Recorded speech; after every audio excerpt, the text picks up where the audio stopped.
Hello, నేను doctor Ragini, fertility consultant 49 hospital Secunderabad నుంచి మాట్లాడుతున్నాను. నేను ఈరోజు డిస్కస్ చేసేబోయే topic tubal factor. Tubal factor అంటే ఏంటి అంటే నార్మల్గా ఎగ్ ఇంకా స్పర్మ్ కలిసేది ట్యూబ్లో ఏ రకమైన ఇన్ఫెక్షన్ ఉండడం అప్పుడు మనకి ప్రెగ్నెన్సీ అనేది డిలే అయ్యే ఛాన్సెస్ ఉంటాయి అన్నమాట. స్కాన్లో ఎంతవరకు మనకి ట్యూబుల్ ఇష్యూస్ తెలుస్తాయి అంటే ఒకవేళ ట్యూబ్ అనేది వాపు ఉంటేనే మనకి స్కాన్లో డిపిక్ట్ అవుతుంది. అంతవరకు ట్యూబ్ ఓపెన్ ఉందా బ్లాక్ ఉందా అనేది చాలా వరకు మనకి ట్యూబుల్ స్కాన్లో తెలియకపోవచ్చు. ఎప్పుడు సస్పెక్ట్ చేస్తామంటే మ్యారేజ్ అయ్యి 3-4 ఇయర్స్ అయినా, లేదంటే ప్రీవియస్ ఏదైనా ఇన్ఫెక్షన్ అంటే excessive white discharge, foul smelling, TB infections వీళ్ళలో ఇట్లా హిస్టరీ ఏమన్నా ఉన్నా అప్పుడు మనకి ట్యూబుల్ ఏమన్నా ఇన్వాల్వ్మెంట్ ఉందా అనేది టెస్ట్ చేస్తాం.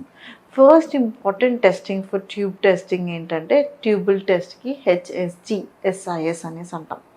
అదేంటి అంటే నార్మల్గా కింద నుంచి సెలైన్ అన్న డై పాస్ చేసి హెచ్ఎస్జిలో ఎక్స్రే తీస్తాము. ట్యూబ్ టెస్ట్లో SISలో మళ్ళీ మనం స్కాన్లోనే చూస్తాం స్పిల్ ఉందా లేదా.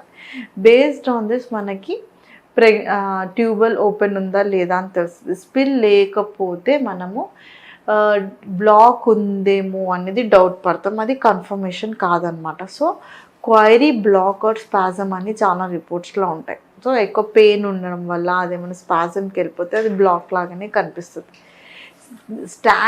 Gold standard for testing tubal test ఏంటంటే డయాగ్నోస్టిక్ లాప్రోస్కోపీ. దాంట్లో మనకి ట్యూబ్ ఏమైనా డ్యామేజ్ ఉంటే కొద్ది వరకు రిపేర్ కూడా చేసుకోవచ్చు అండ్ ఎక్కడ ఉంది డ్యామేజ్ అనేది కూడా తెలుసుకోవచ్చు. సో ఇప్పుడు మనము ఒక్కొక్కసారి ట్యూబుల్ బ్లాకేజ్ వల్ల నెక్స్ట్ మేనేజ్మెంట్ ఏమన్నా ఉంటుందా, నెక్స్ట్ ట్రీట్మెంట్ ఎలా ఉంటుంది అనేది కనుక్కుందాం. ట్యూబుల్ బ్లాక్ వాళ్ళకి ట్రీట్మెంట్ వైజ్ మనము కొద్ది వరకు రిపేర్ అనేది కుదురుతుంది. Complete repair of the tube అనేది చాలా వరకు అవ్వకపోవచ్చు.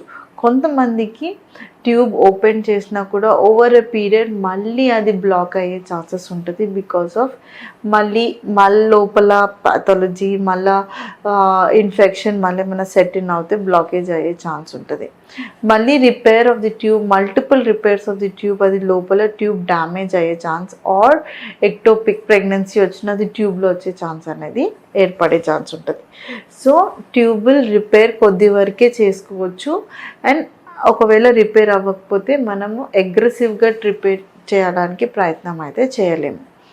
నెక్స్ట్ ఏంటి అంటే దానికి best treatment of choice tubal ఫ్యాక్టర్కి ఐవీఎఫ్ అంటే ఇన్విట్రో ఫర్టిలైజేషన్.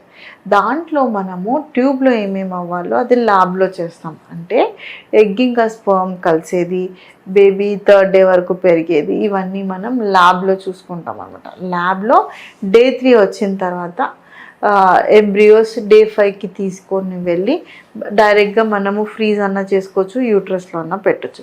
సో ఒక ట్యూబ్ని బైపాస్ చేసుకొని మనం ఆ ట్యూబ్లో అయ్యేటివన్నీ ల్యాబ్లో చేసి తర్వాత మనం గర్భసంచిలో పెడతాం. దీంట్లో సక్సెస్ వచ్చే ఛాన్సెస్ చాలా వరకు ఉంటాయి. ఎందుకంటే మనం best of the eggs, best of the స్పర్మ్నే సెలెక్ట్ చేసుకుంటాము అండ్ బ్లాస్టోసిస్ ట్రాన్స్ఫర్ చేస్తాం కాబట్టి చాలా వరకు సక్సెస్ బెటర్గా ఉంటుంది అన్నమాట.